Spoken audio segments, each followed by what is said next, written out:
एकचक्रो रथो यस्य दिव्यकनकभूषितः स मे भवतु सुप्रीतः पञ्चहस्तो दिवाकरः आदित्यो प्रथमं नाम द्वितीयं तु दिवाकरः तृतीयं भास्करः प्रोक्तं चतुर्थं तु प्रभाकरः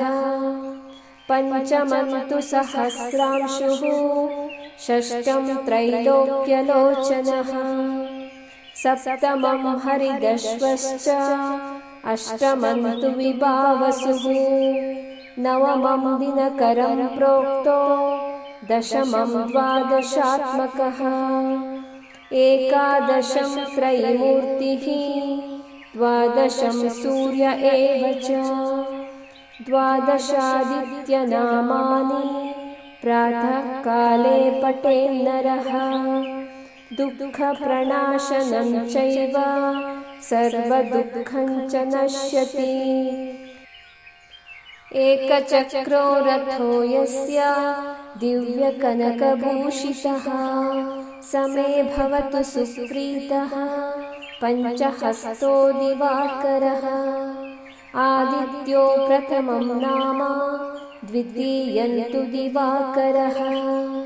तृतीयं भास्करः प्रोक्तं चतुर्थं तु प्रभाकरः पञ्चमं तु सहस्रांशुः षष्ठं त्रैलोक्यलोचनः सप्तमं हरिदश्वश्च अष्टमं तु विभावसुः नवमं दिनकरं प्रोक्तो दशमं द्वादशात्मकः एकादशं त्रयीमूर्तिः द्वादशं सूर्य एव च द्वादशादित्यनामानि प्रातःकाले पठेन्नरः दुःखप्रणाशनं चैव सर्वदुःखं च नश्यति एकचक्रो रथो यस्य दिव्यकनकभूषितः स मे भवतु सुप्रीतः पञ्चहस्तो दिवाकरः आदित्यो प्रथमं नाम द्वितीयं तु दिवाकरः तृतीयं भास्करः प्रोक्तं चतुर्थं तु प्रभाकरः पञ्चमं तु सहस्रांशुः षष्ठं त्रैलोक्यलोचनः सप्तमं हरिदश्वश्च अष्टमं तु विभावसुः नवमं दिनकरं प्रोक्तो दशमं द्वादशात्मकः एकादशं त्रयीमूर्तिः द्वादशं सूर्य एव च द्वादशादित्यनामानि प्रातःकाले पठेन्नरः दुःखप्रणाशनं चैव सर्वदुःखं च नश्यति एकचक्रो रथो यस्य दिव्यकनकभूषितः स मे भवतु सुप्रीतः पञ्चहस्तो दिवाकरः आदित्यो प्रथमं नाम द्वितीयं तु दिवाकरः तृतीयं भास्करः प्रोक्तं चतुर्थं तु प्रभाकरः पञ्चमं तु सहस्रांशुः षष्ठं त्रैलोक्यलोचनः सप्तमं हरिदश्वश्च अष्टमं तु विभावसुः नवमं दिनकरं प्रोक्तो दशमं द्वादशात्मकः एकादशं त्रयीमूर्तिः द्वादशं सूर्य एव च द्वादशादित्यनामानि प्रातःकाले पठेन्नरः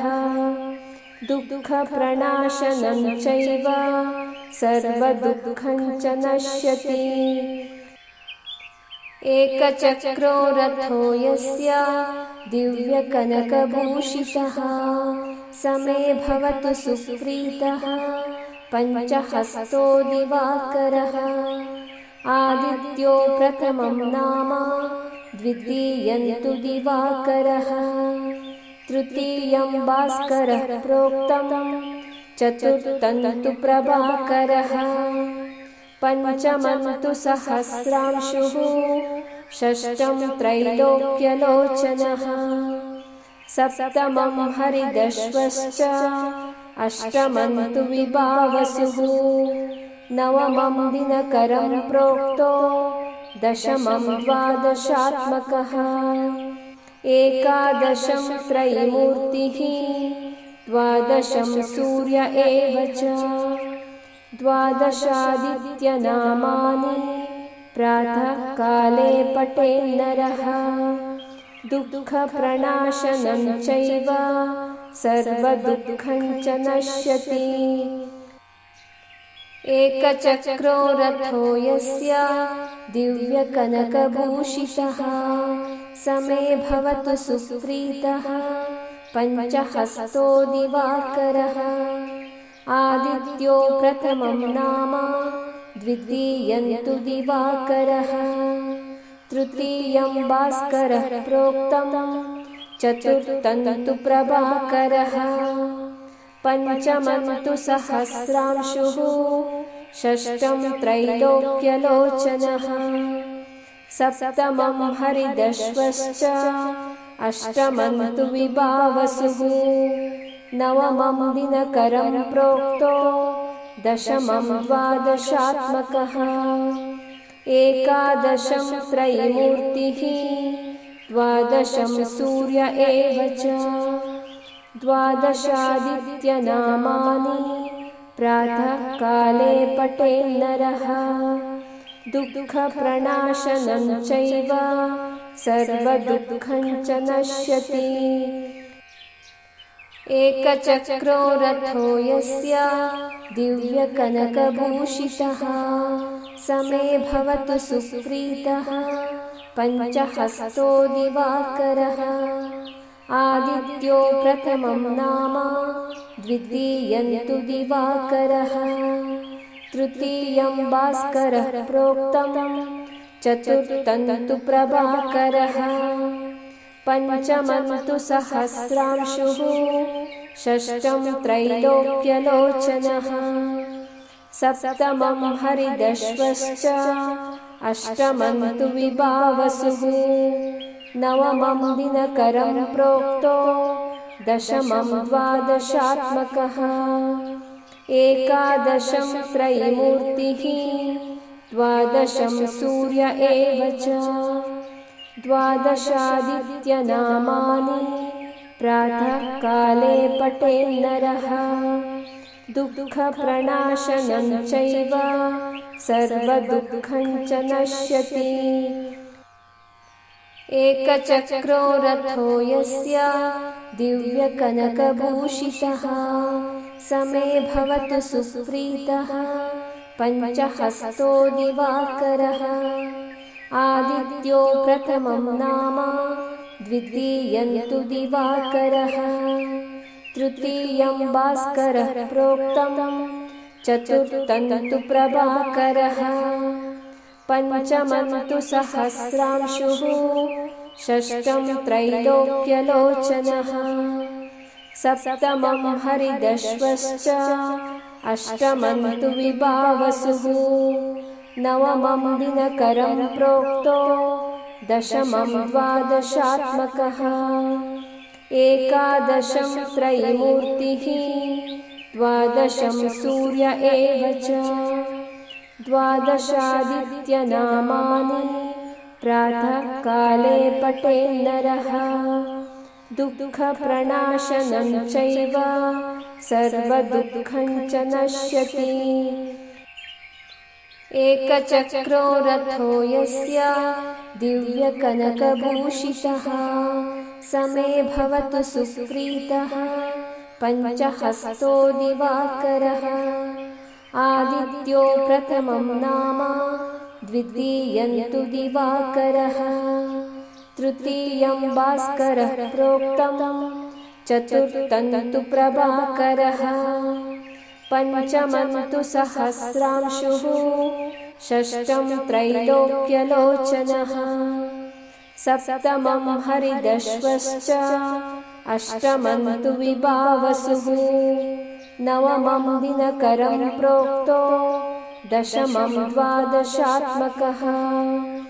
एकादशं त्रयीमूर्तिः द्वादशं सूर्य एव च द्वादशादित्यनामानि प्रातःकाले पठेन्नरः दुःखप्रणाशनं चैव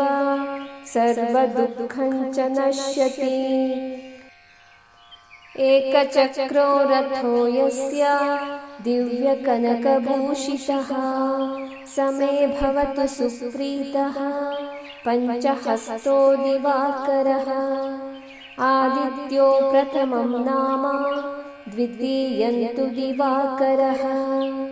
तृतीयं भास्करः प्रोक्तं चतुर्थं तु प्रभाकरः पञ्चमं तु सहस्रांशुः षष्ठं त्रैलोक्यलोचनः सप्तमं हरिदश्वश्च अष्टमं तु विभावसुः नवमं दिनकरं प्रोक्तो दशमं द्वादशात्मकः एकादशं त्रयीमूर्तिः द्वादशं सूर्य एव च द्वादशादित्यनामानि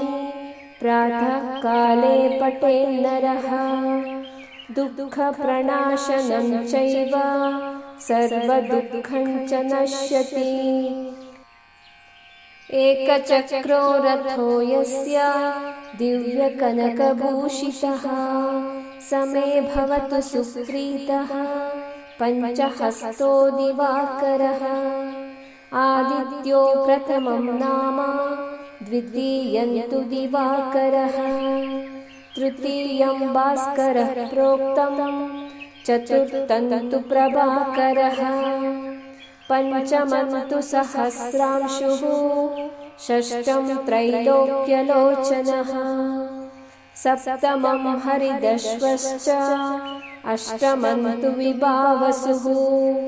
नवमं दिनकरं प्रोक्तो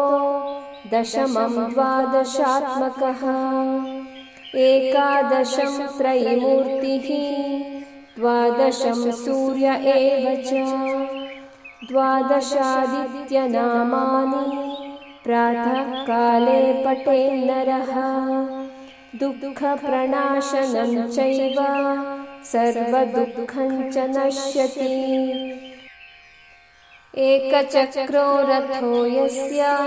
दिव्यकनकभूषितः स मे भवतु सुप्रीतः पञ्चहस्तो दिवाकरः आदित्यो प्रथमं नाम द्वितीयं तु दिवाकरः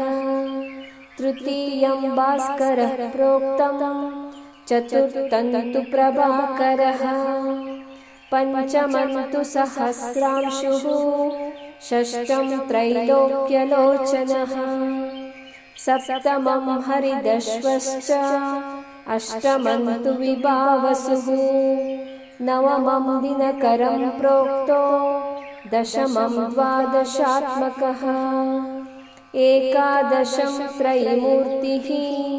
द्वादशं सूर्य एव च द्वादशादित्यनामानि प्रातःकाले पठेन्नरः दुःखप्रणाशनं चैव सर्वदुःखं च नश्यति एकचक्रो रथो यस्य दिव्यकनकभूषितः स मे भवतु सुप्रीतः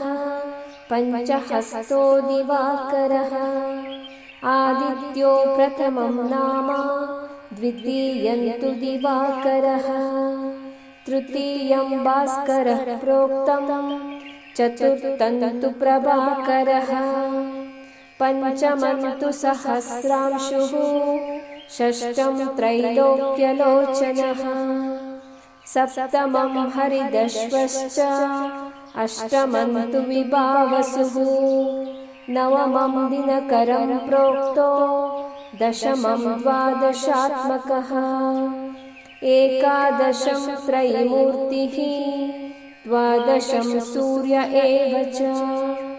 द्वादशादित्यनामानि प्रातःकाले पठेन्नरः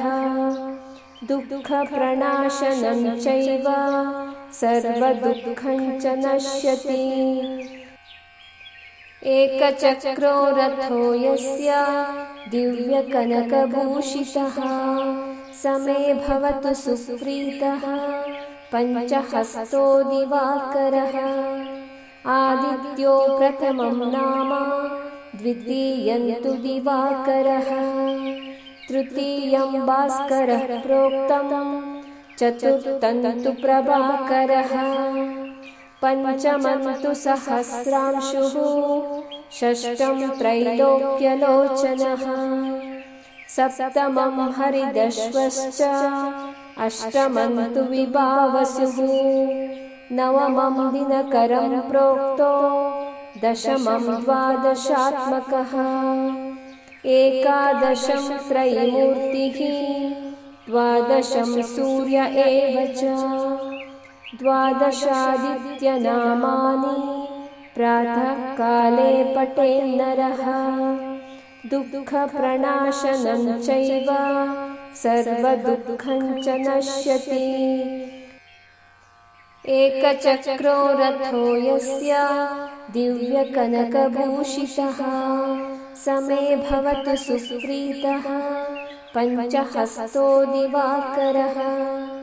आदित्यो प्रथमं नाम द्वितीयं तु दिवाकरः तृतीयं भास्करः प्रोक्तं चतुर्थं तु प्रभाकरः पंचमं तु सहस्रांशुः षष्ठं त्रैलोक्यलोचनः सप्तमं हरिदश्वश्च अष्टमं तु विभावसुः नवमं दिनकरं प्रोक्तो दशमं द्वादशात्मकः एकादशं त्रयीमूर्तिः द्वादशं सूर्य एव च। द्वादशादित्यनामानि प्रातःकाले पठेन्नरः दुःखप्रणाशनं चैव सर्वदुःखं च नश्यति। एकचक्रो रथो यस्य दिव्यकनकभूषितः स मे भवतु सुप्रीतः पञ्चहस्तो दिवाकरः। आदित्यो प्रथमं नाम द्वितीयं तु दिवाकरः तृतीयं भास्करः प्रोक्तं चतुर्थं तु प्रभाकरः पंचमं तु सहस्रांशुः षष्ठं त्रैलोक्यलोचनः सप्तमं हरिदश्वश्च अष्टमं तु विभावसुः नवमं दिनकरं प्रोक्तो दशमं द्वादशात्मकः एकादशं त्रयीमूर्तिः द्वादशं सूर्य एव च। द्वादशादित्यनामानि प्रातःकाले पठेन्नरः दुःखप्रणाशनं चैव सर्वदुःखं च नश्यति। एकचक्रो रथो यस्य दिव्यकनकभूषितः स मे भवतु सुप्रीतः पञ्चहस्तो दिवाकरः। आदित्यो प्रथमं नाम द्वितीयं तु दिवाकरः तृतीयं भास्करः प्रोक्तं चतुर्थं तु प्रभाकरः पंचमं तु सहस्रांशुः षष्ठं त्रैलोक्यलोचनः सप्तमं हरिदश्वश्च अष्टमं तु विभावसुः नवमं दिनकरं प्रोक्तो दशमं द्वादशात्मकः एकादशं त्रयीमूर्तिः द्वादशं सूर्य एव च। द्वादशादित्यनामानि प्रातःकाले पठेन्नरः दुःखप्रणाशनं चैव सर्वदुःखं च नश्यति। एकचक्रो रथो यस्य दिव्यकनकभूषितः समे भवतु सुप्रीतः पञ्चहस्तो दिवाकरः आदित्यो प्रथमं नाम द्वितीयं तु दिवाकरः तृतीयं भास्करः प्रोक्तं चतुर्थं तु प्रभाकरः पञ्चमं तु सहस्रांशुः षष्ठं त्रैलोक्यलोचनः सप्तमं हरिदश्वश्च अष्टमं तु विभावसुः नवमं दिनकरं प्रोक्तो दशमं द्वादशात्मकः एकादशं त्रयीमूर्तिः द्वादशं सूर्य एव च द्वादशादित्यनामानि प्रातःकाले पठेन्नरः दुःखप्रणाशनं चैव सर्वदुःखं च नश्यति एकचक्रो रथो यस्य दिव्यकनकभूषितः समे भवतु सुप्रीतः पञ्चहस्तो दिवाकरः आदित्यो प्रथमं नाम द्वितीयं तु दिवाकरः तृतीयं भास्करः प्रोक्तं चतुर्थं तु प्रभाकरः पञ्चमं तु सहस्रांशुः षष्ठं त्रैलोक्यलोचनः सप्तमं हरिदश्वश्च अष्टमं तु विभावसुः नवमं दिनकरं प्रोक्तो दशमं द्वादशात्मकः एकादशं त्रयीमूर्तिः द्वादशं सूर्य एव च द्वादशादित्यनामानि प्रातःकाले पठेन्नरः दुःखप्रणाशनं चैव सर्वदुःखं च नश्यति एकचक्रो रथो यस्य दिव्यकनकभूषितः समे भवतु सुप्रीतः पञ्चहस्तो दिवाकरः आदित्यो प्रथमं नाम द्वितीयं तु दिवाकरः तृतीयं भास्करः प्रोक्तं चतुर्थं तु प्रभाकरः पञ्चमं तु सहस्रांशुः षष्ठं त्रैलोक्यलोचनः सप्तमं हरिदश्वश्च अष्टमं तु विभावसुः नवमं दिनकरं प्रोक्तो दशमं द्वादशात्मकः एकादशं त्रयीमूर्तिः द्वादशं सूर्य एव च द्वादशादित्यनामानि प्रातःकाले पठेन्नरः दुःखप्रणाशनं चैव सर्वदुःखं च नश्यति एकचक्रो रथो यस्य दिव्यकनकभूषितः समे भवतु सुप्रीतः पञ्चहस्तो दिवाकरः आदित्यो प्रथमं नाम द्वितीयं तु दिवाकरः तृतीयं भास्करः प्रोक्तं चतुर्थं तु प्रभाकरः पञ्चमं तु सहस्रांशुः षष्ठं त्रैलोक्यलोचनः सप्तमं हरिदश्वश्च अष्टमं तु विभावसुः नवमं दिनकरं प्रोक्तो दशमं द्वादशात्मकः एकादशं त्रयीमूर्तिः द्वादशं सूर्य एव च द्वादशादित्यनामानि प्रातःकाले पठेन्नरः दुःखप्रणाशनं चैव सर्वदुःखं च नश्यति एकचक्रो रथो यस्य दिव्यकनकभूषितः समे भवतु सुप्रीतः पञ्चहस्तो दिवाकरः आदित्यो प्रथमं नाम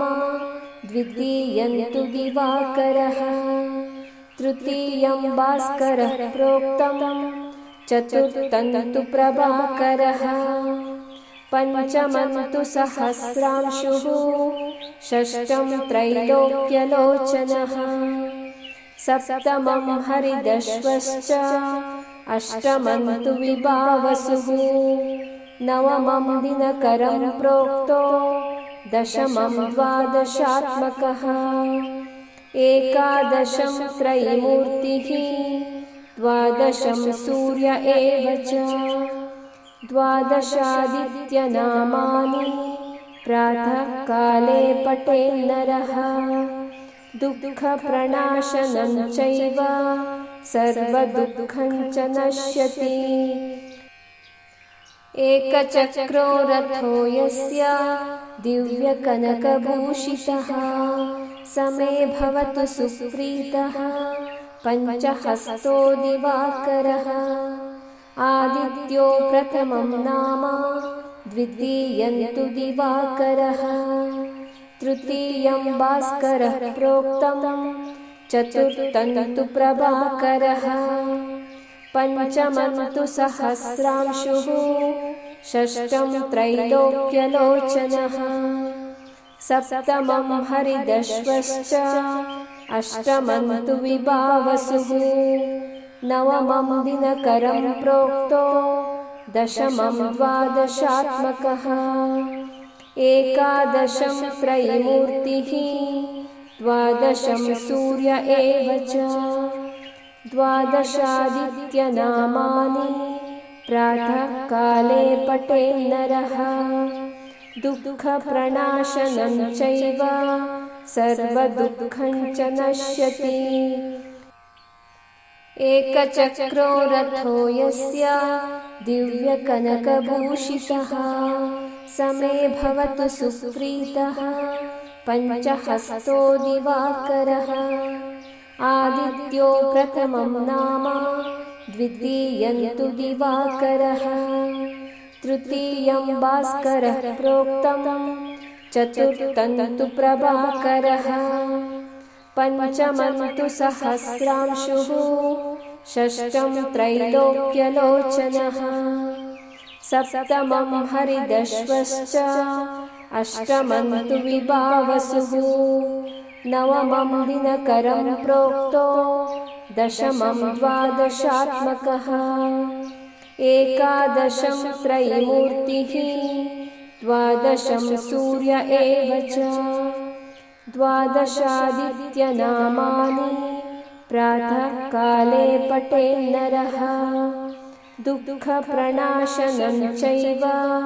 सर्वदुःखं च नश्यति एकचक्रो रथो यस्य दिव्यकनकभूषितः स मे भवतु सुप्रीतः पञ्चहस्तो दिवाकरः आदित्यो प्रथमं नाम द्वितीयं तु दिवाकरः तृतीयं भास्करः प्रोक्तं चतुर्थं तु प्रभाकरः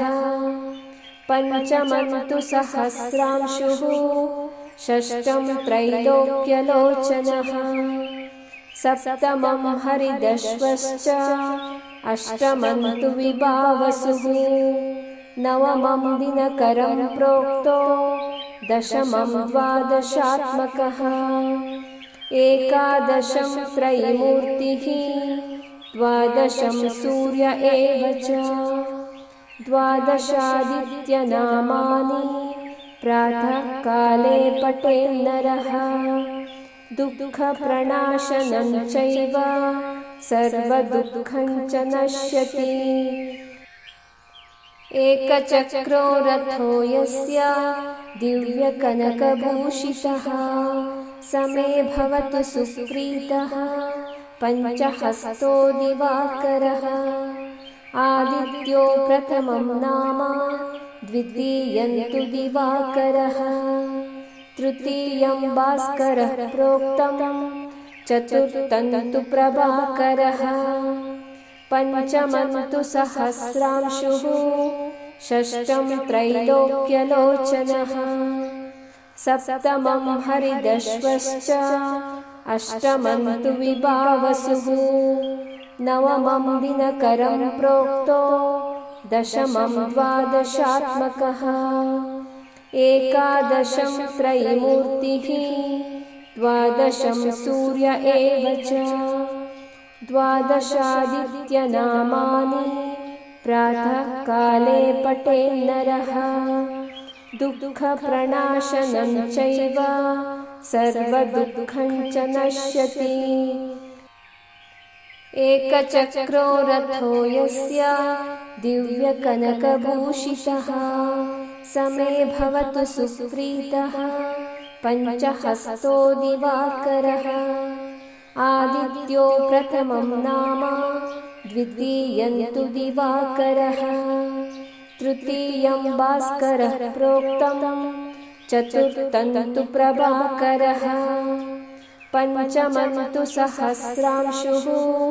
षष्ठं त्रैलोक्यलोचनः सप्तमं हरिदश्वश्च अष्टमं तु विभावसुः नवमं दिनकरं प्रोक्तो दशमं द्वादशात्मकः एकादशं त्रयीमूर्तिः द्वादशं सूर्य एव च द्वादशादित्यनामानि प्रातःकाले पठेन्नरः दुःखप्रणाशनं चैव सर्वदुःखं च नश्यति एकचक्रो रथो यस्य दिव्यकनकभूषितः स मे भवतु सुप्रीतः पञ्चहस्तो दिवाकरः आदित्यो प्रथमं नाम द्वितीयं तु दिवाकरः तृतीयं भास्करः प्रोक्तं चतुर्थं तु प्रभाकरः पञ्चमं तु सहस्रांशुः षष्ठं त्रैलोक्यलोचनः सप्तमं हरिदश्वश्च अष्टमं तु विभावसुः नवमं दिनकरं प्रोक्तो दशमं द्वादशात्मकः एकादशं त्रयीमूर्तिः द्वादशं सूर्य एव च द्वादशादित्यनामानि प्रातःकाले पठेन्नरः दुःखप्रणाशनं चैव सर्वदुःखं च नश्यति